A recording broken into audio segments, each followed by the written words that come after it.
بسم اللہ الرحمن الرحیم۔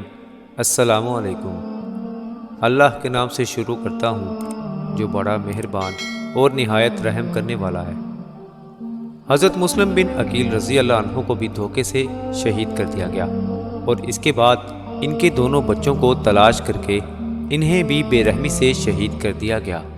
روایت میں ہے کہ جس وقت مسلم بن عقیل رضی اللہ عنہ ابن زیاد کی طرف جا رہے تھے، یعنی شہادت سے پہلے کے وقت تک تقریباً 40,000 کوفیوں نے امام حسین رضی اللہ عنہ کی بیعت مسلم بن عقیل رضی اللہ عنہ کے ہاتھ پر کر لی تھی، لیکن ابن زیاد اور یزید کا دبدبہ اتنا تھا، اور ایک روایت میں ہے کہ اس نے یعنی ابن زیاد نے اعلان کر دیا تھا کہ جو بھی مسلم بن عقیل رضی اللہ عنہ کا ساتھ دے گا تو تم لوگ جانتے ہو کہ میری اور میرے باپ کی اہل بیت سے کس قدر نفرت ہے۔ ہم نے بصرہ میں اہل بیت سے محبت کرنے والا کوئی بھی نہیں چھوڑا، تو تم لوگ بھی مارے جاؤ گے، تمہارے بچے یتیم، تمہاری عورتیں بیوہ ہو جائیں گی۔ جب اس نے یہ اعلان کیا تو کوفہ کے لوگ ڈر گئے، خوف میں آ گئے۔ کوفہ کے لوگوں کی بے وفائی کا ہم کیوں کہتے ہیں کہ بے وفا تھے؟ میں بتاتا ہوں۔ جب مسلم بن عقیل رضی اللہ عنہ چلے تھے گھر سے تو آپ رضی اللہ تعالیٰ عنہ کے ساتھ صرف 1200 کے لگ بھگ لوگ تھے۔ آپ خود اندازہ کیجئے، 40,000 میں سے 1200 لوگ، اور جب رستے میں پہنچے تو آپ نے ایک مسجد میں نماز پڑھی تو آپ کے پیچھے 500 لوگ تھے، اور جب آپ رضی اللہ تعالیٰ عنہ نے سلام پھیرا تو آپ کے پیچھے ایک بھی کوفی نہیں تھا۔ یہاں رک جائیے اور ذرا ان الفاظ کو دوبارہ پڑھ لیجئے کہ جاتے ہوئے 1200 لوگ، رستے میں نماز کے وقت 500، اور نماز کے بعد سلام پھیرا تو ایک بھی کوفی نہیں تھا۔ ذرا تصور میں ایک تصویر لیجئے کہ سامنے ایک مسلمان بیٹھا ہوا ہے جس کے پیچھے ہزاروں لوگ تھے، جن کے آگے ہزاروں دشمن کھڑے ہیں، لیکن کیا جرأت ہوگی، کیا بہادری ہوگی، کیا محبت رسول صلی اللہ علیہ وسلم تھی کہ اکیلے ہو کر بھی آگے بڑھے بنا کسی پرواہ کے۔ اللہ اکبر۔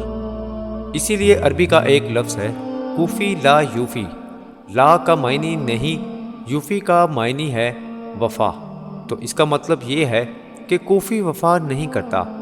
جب مسلم بن عقیل رضی اللہ عنہ پر وار کیا گیا اور آپ رضی اللہ تعالیٰ عنہ زمین پر تشریف لائے تو آپ کی زبان سے اس وقت یہ لفظ ادا ہوئے کہ کاش کوئی میرے بھائی حسین کو بتا دے کہ مجھے شہید کر دیا گیا ہے۔ اب جیسے کہ میں نے پہلی والی ویڈیو میں بات کی تھی کہ حضرت امام حسین رضی اللہ عنہ کو خط بھیجا تھا، اس وقت کے دور میں خط آتے جاتے 10 دن، 20 دن، 1 ماہ، 2 ماہ تک بھی لگ جاتے تھے۔ تو آپ امام حسین رضی اللہ عنہ کو تو اس وقت وہ خط پہنچا کہ آپ فوراً تشریف لائیں، تو آپ کو تو نہیں پتہ تھا کہ یہاں کافروں نے مسلم بن عقیل رضی اللہ عنہ کو شہید کر دیا ہے۔ آپ رضی اللہ عنہ تو اس خط پر تھے کہ جس میں لکھا تھا کوفی آپ کا ساتھ دیں گے، آپ آ جائیں، کیونکہ یزید کے پاس پاور تھی کفر کی، لوگوں کی، ایمان کی نہیں۔ کسی مغالطے میں نہ رہیے گا۔ میرے حسین علیہ السلام پر میری جان قربان، اصل پاور تو میرے امام حسین رضی اللہ عنہ کے پاس تھی، جسے اسلام کی پاور کہتے ہیں۔ چونکہ اب ایک تو کوفہ کے لوگوں کے خط، پھر مسلم بن عقیل رضی اللہ عنہ کی تصدیق، اور پھر پہلے دن 14,000 لوگوں کی بیعت کا سلسلہ، تو آپ علیہ السلام نے جانے کا فیصلہ کیا، اور چونکہ آپ علیہ السلام جنگ پر نہیں جا رہے تھے تو آپ نے 72 نفوس قدسیہ کے ساتھ روانہ ہونے کا فیصلہ کیا۔ آپ علیہ السلام چاہتے تو پورا مکہ، پورا مدینہ لے کر جا سکتے تھے۔ آج کچھ لوگوں کی عقل پر اس قدر پردے ہیں کہ وہ کہتے ہیں کہ امام حسین رضی اللہ عنہ حکومت کی لالچ میں اپنے مفاد کے لیے نعوذ باللہ نکلے تھے۔ آپ امام حسین رضی اللہ عنہ جب راستے میں جا رہے تھے تو آپ رضی اللہ تعالیٰ عنہ کو اطلاع مل گئی کہ مسلم بن عقیل رضی اللہ عنہ کو شہید کر دیا گیا ہے۔ آپ تھوڑا اور آگے گئے تو یزید نے حر رضی اللہ تعالیٰ عنہ کو 10,000 کے لشکر کے ساتھ بھیجا۔ اب آپ کہیں گے کہ بھیجے یزید نے اور میں رضی اللہ عنہ لکھ رہا ہوں، تو یہ حر رضی اللہ عنہ اہل بیت سے بہت محبت کرتے تھے، لیکن اس وقت چونکہ یہ حکومت یزید کی تھی اور آپ رضی اللہ تعالیٰ عنہ اس کے نیچے کام کر رہے تھے تو آپ صرف اس کا حکم مان رہے تھے۔ مزید آگے میں آپ کو واقعے کے آخر میں بتاؤں گا کہ حر رضی اللہ عنہ بھی امام حسین کے ساتھ کس طرح ایک ہو گئے اور یہ بھی شہید ہوئے۔ حر رضی اللہ عنہ جو پہلے دشمن تھے بعد میں دوست بن گئے۔